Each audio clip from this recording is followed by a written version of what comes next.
सर्वांना माझा नमस्कार. माझं नाव अंकिता अनिल भुर्वे. मी इयत्ता 9वीची विद्यार्थिनी. माझ्या शाळेचं नाव शारदा महिला विद्यालय आहे. मी आज तुम्हाला फुटाळा तलावाची माहिती सांगणार आहे. हा फुटाळा तलाव आहे. तलावाचा आकार सुमारे 60 एकर आहे.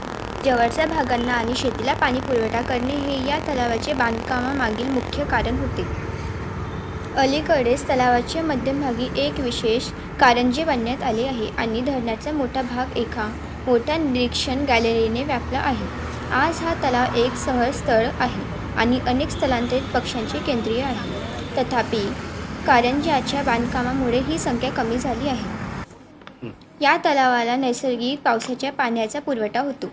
विशेषतः वायू सेना नगर आणि व्हिडिओ केव्ही वनस्पती उद्यानाजवळील पाणलोट क्षेत्रातून. धरणाच्या एका टोकाला एक लहान ओव्हरफ्लो पॉईंट आहे जो पुढे एका प्रवाहाच्या रूपात वाहतो, ज्याला फुटाळा प्रवाह किंवा बोर प्रवाह असेही म्हणतात आणि यशवंत स्टेडियमजवळ संगम बिंदूवर नाग नदीला मिळतो. एक लहान टेकडीवर असलेले हनुमान मंदिर खूप जुने आहे आणि ते 500 वर्षांहून अधिक काळापूर्वी बांधले गेले असावे असे मानले जाते. हे कल्याणेश्वर शिव मंदिर आहे. हे 1785 मध्ये तलावाच्या काही वर्षापूर्वी बांधले गेले. ही एक पुष्करणी आहे. तुम्हाला सर्व बाजूंनी पायऱ्या दिसतील.